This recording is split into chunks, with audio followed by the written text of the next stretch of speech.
There it goes! Yay! I made a 2D version of a greedy cup siphon recently, and Matt Parker suggested that I might be able to build a water computer by changing a series of logic gates. For example, these logic gates add 2-digit binary numbers together. I'll get into the details of that diagram later, but what are the logic gates made out of? Well, in a computer, they're made out of transistors, but they don't have to be. If you're familiar with Matt Parker's, if both inputs are turned on, they collide in the middle, filling up this central bucket, and water flows out of the middle hole there. If only one input is turned on, there's no collision and water flows.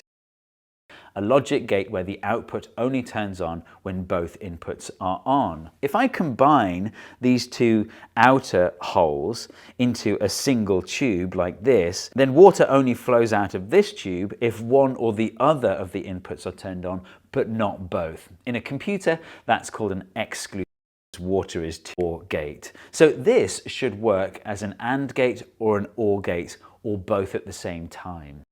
But if you can separate the water from the glass, you can get it to work. What I did like about that one is you can very easily see why it works. Yeah. And that's why I love these ridiculous physical computers, because there's no magic to computing. One slight issue is flow rate. So for example, if the flow in is slower than the flow out, this is going to build up and then it's going to... While watching my video was because of a mistake that I made. I put the siphon in the middle of the container that actually split the container into two. There's an andness to it, isn't there? The problem is you have to really worry about timing. Both those bits from each side have to come in at the same time. They have to meet at the same time at the top there. Actually, so if you put two ones in, the volume of water gets all the way to the top, the greedy cup siphon is activated, and your AND response comes out there. An exclusive OR is a little bit trickier. I sent you a sketch where I had a dual height greedy cup siphon with one on each side but different heights, which I thought would work, but I wasn't sure if it would be reliable. And only a one. You're not going to get a greedy cup siphon, but you are eventually going to get it to all come out of that slow leak. If you put two ones in for your input, then the siphon is activated and the chamber empties. It doesn't empty instantaneously, so there will be a small amount of leak through the exclusive OR channel. So when you look at the chamber that's catching the exclusive OR output, if there's just a little bit at the bottom, you read that as a 0. But if the chamber is full up to here, then you read it as a 1. One thing that's nice is that this single device houses two gates. You've got two inputs and two outputs. One output gives you the exclusive OR, the other output gives you the AND. Conceptually, we had to switch from thinking about something you would turn on and it would just keep flowing and settle into some kind of state, to now you've got packets of water representing bits. Why don't you reject my call? That's very rude. Oh my goodness! I have no sense of the scale of what well, I know the scale of the achievement. It's pretty cool, isn't it? But what on earth is it doing? Well, it's implementing this logic gate diagram. At this point, it's helpful to switch up the language that we use. Instead of talking about inputs and outputs being turned on or turned off, let's talk about ones and zeros. So for example, in the case of an AND gate, you would say, if both the inputs are a 1, then the output is a 1. Thinking about the logic gates in that way, we'll be able to show that this particular arrangement is actually going through a process of long addition of binary numbers. You'll note from doing long addition at school, down there, and you put the 1 up there into. But if there's a 1 and a 1, well, 1 plus 1 is 2, and 2 in binary is written 1, 0. So you put the 0 down here and you carry the 1. What we have is an exclusive OR operation. You only put a 1 here in the output if one or the other of the inputs is a 1. If they're both 1, then you actually put a 0. What about the carry? Well, the carry is related to those two inputs like an AND gate. In other words, you only carry a 1 if both of the inputs are a 1. The logic diagram is a little more complicated. Here it is. I'm not going to explain it all, but feel free to pause the video if you want to ponder. It's called a full adder. And if you want to add, say, 2, I'm not going to explain it all, but feel free to pause the video if you want to ponder it for yourself. But this is called adder at the start because the first column doesn't have a carry coming in. Because our devices are an AND gate and an OR gate in one, we can simplify this logic diagram to look like this. Some aspects of this water computer aren't completely obvious, like this bit here, for example, it's a splitter. The reason you need a splitter is because, well, if this siphon activates, it's because you've put two ones in. You've got a volume of water that represents actually a 2. So you have a 2 coming out of here, but I only want a 1 to go in here, so I need to split it in half. A 1 goes this way and another 1 goes this way. This is just a drain. I originally had one continuous tube for the drain, but that was acting like a siphon and preventing any water going into this one. If you look closely, it is just two separate inputs, this one and this one. Really, I should have an XOR tube coming out of here into a readout bucket like this one, but it's a lot easier just to not bother drilling a hole in here, and then this doubles up as the readout bucket. You might be thinking, well, hold on, this has got 3 inputs. How can that work? And actually these 2 inputs should really go through an exclusive OR before going into here, but it doesn't really matter because you would never actually get both of those on at the same time if you consider the logic prior to these 2 tubes. You're going to have different types of cascading rollovers. So let's put a 1 in there. A 1 is 11 plus 5. The reason I think that'll be interesting is you're going to have different types of cascading rollovers. So let's put a 1 in there. A 1 is 10 millilitres, by the way, in case you're wondering. Oh, that's good to know. I've always wondered what the volume of a 1 is. So these are the 2 numbers we're adding, 11 and 5, written in binary.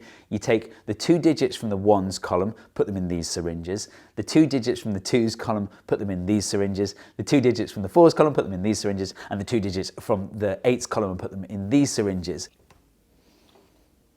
We're then going to watch these 5 readout buckets. You've got the 1s bucket, the 2s bucket, the 4s bucket, the 8s bucket, and the 16s bucket. 11 plus 5 is 16, so we want a 1 in that final bucket and nowhere else. Hey, there it goes. There you go, it worked.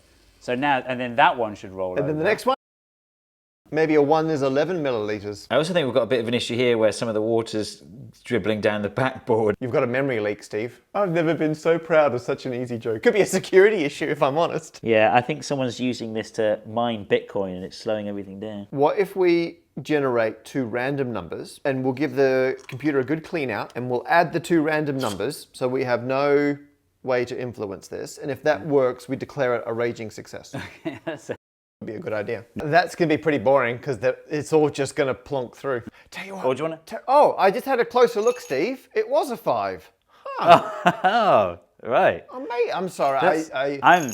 The reset is like, I lift this up, I go like that, and then I go like that. The Etch-a-Sketch approach to resetting. Underused in modern computing. Although the undo on an iPhone is a shake. So the dominoes reset would be a substantial increase in compute. Tens of people. I got 2 3-digit numbers working on the domino computer. If you get this to work, this would be a substantial increase in computing power. All right, here we go. Okay. It's 0, 1, 1, 1, 0, which is 8 plus 4 plus 2, which is 14. What were we adding together again? 9 plus 5. Is 14, yay! In my experience, the more facetious of the commenters on this video will point out that you just went to a lot of effort to show that 9 plus 5 equals 8 plus 4 plus 2. Of course, that's not really a fair comment because you only do the 8 plus 4 plus 2 bit 0, 1 plus 1, 0, 0, 1 equals 0, 1, 1, 1, 0. You know, maybe I could build something that converts it to a decimal readout. Your water computer, my domino computer, there's discrete states that it ends up in. So it probably can't say analog, but there are actual analog computers. So famously, there's a guy called Bill Phillips who was an economist and worked on dams and realized the equations for water flow matched the equations that are used to model the economy, and they built a actual analog water computer to model the economy, like with taps for like government. 1,000 subscribers. I am on also 800 and something. We're going to keep collabing until we get to 1 million. You challenged me to the water. like accessible videos on it. That's going to be a really interesting video, so make sure you subscribe to Matt in advance, link in the card and the description. He's approaching 1 million subscribers, so let's get him there as quick as we can. I'm also approaching 1 million subscribers, so if you're not subscribed and you've watched a few of my videos, I'd love you to consider whether I've earned your subscription. Should we do one more calculation? Maybe slightly higher numbers or something? So Units are overflowing. We got an and. yeah. Oh, yep, 2's have overflowed, we've got an and. There it goes. Okay, the waste seems to be working. Just dump that one. There it goes. Now, we just need one more and. Come on. Come on. There's enough, surely there's enough coming in. There it goes! Yay! You've done it! 7 plus 15 equals 22. For completeness, here's that original calculation, 11 plus 5, actually working instead of failing. And just for fun, here's 15 plus 15. In other words, all the ones. I didn't go into detail about how binary numbers work in this video. If you want to brush up on that, I can heartily recommend the sponsor of this video, Brilliant. The best about it, Brilliant took that principle and turned it into a website and an app. It's a fine-tuned learning experience. They throw you in with these problems that you have to solve, and it's all interactive stuff. When I say it's fine-tuned, I mean they've given a lot of thought to things like the difficult heartened. The result is something that's incredibly satisfying. They've got courses on broad topics like science, maths, engineering, or you can take a deep dive into Brilliant to get unstuck in my orbital resonance video. It really helped me to understand the papers I was reading. But to be honest, I mostly use it for fun. You know, a lot of people might read a book at bedtime, not me. You can try out brilliant.org. Join me and 8 million other lifetime learners by going to brilliant.org today.